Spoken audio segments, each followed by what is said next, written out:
We're back for Monday with the Mayor, and Denny Spinner is joining us as always. Good to see you again today. Good to see you. So, some refinancing of water bonds, a little bit of money saving.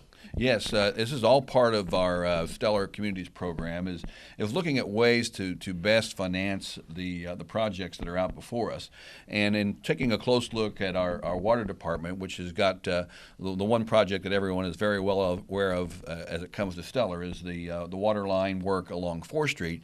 But another very important project for the water department, a little bit outside of Stellar, is some repairs to the line feeding from Patoka Lake into the water to our city. So those two projects are out there, and we were looking at ways to best make plans for financing both those projects. We have a current water bond that was implemented in the year 2000 at about 2.9%. And we have an opportunity working with one of our local banks, with ONB, to refinance that water bond at 1.9%, therefore saving the city almost $100,000 in just fees related to that. But more importantly, it frees up around $350,000 in funds available through our debt service.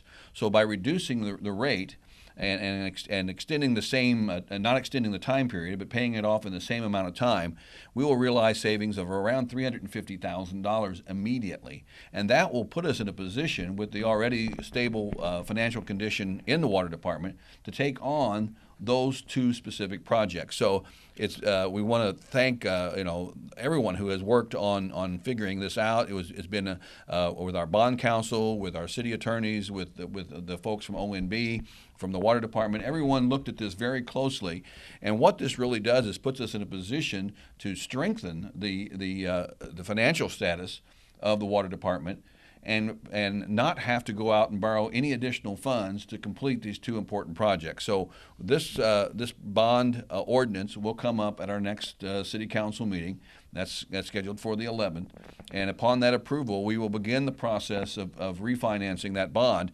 And it's important that we do it in this calendar year as well, because that puts us in a position that as we move into 2015, it does not affect any of the city's bonding limits, and that will allow us to look at other solutions for the remainder of the Stellar project. So this is the first step in freeing up the funds available, making the best use of our resources, and really completing two important projects that are vital to the long-term security of the water system here in the city.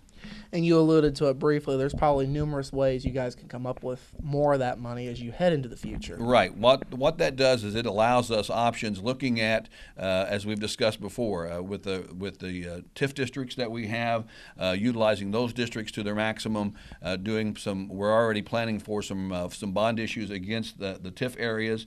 The Redevelopment Commission has approved, the Council has approved, and the Planning Commission have approved plans for those projects.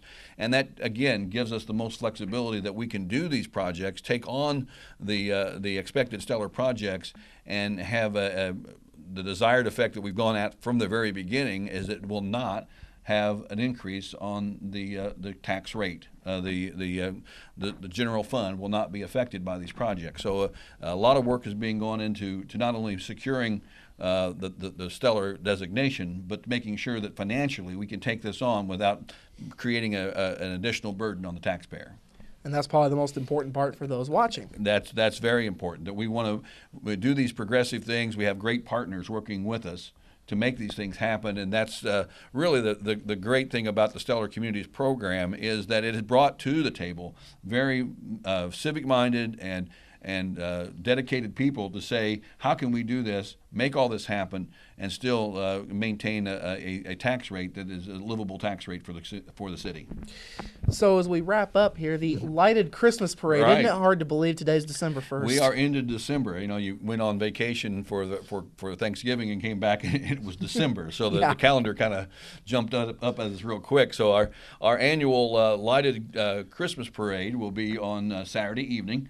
And it'll be the Huntingburg Chamber of Commerce is always the sponsor of this, and they're working in conjunction with the Salem United Church of Christ. We will have the parade that will begin at 6 o'clock here at the Huntingburg City office. It's a short parade, but a very nice one.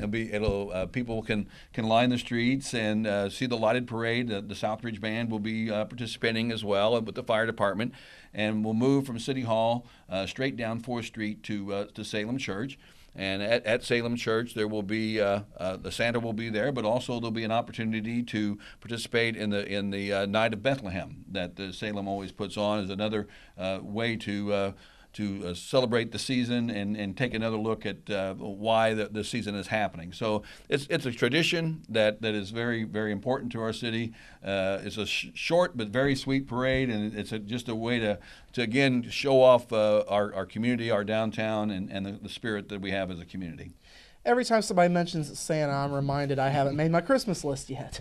You have to check it twice. Yeah, I know. I'm running out of time to even check it once. And I don't want to ask if you've been naughty or nice, but we'll just leave it at that. Yeah, we probably should just Right. leave it at that. Right. All right, Mayor. Thanks for your time. Thank you. That's been this week's Monday with the Mayor. We're back after this.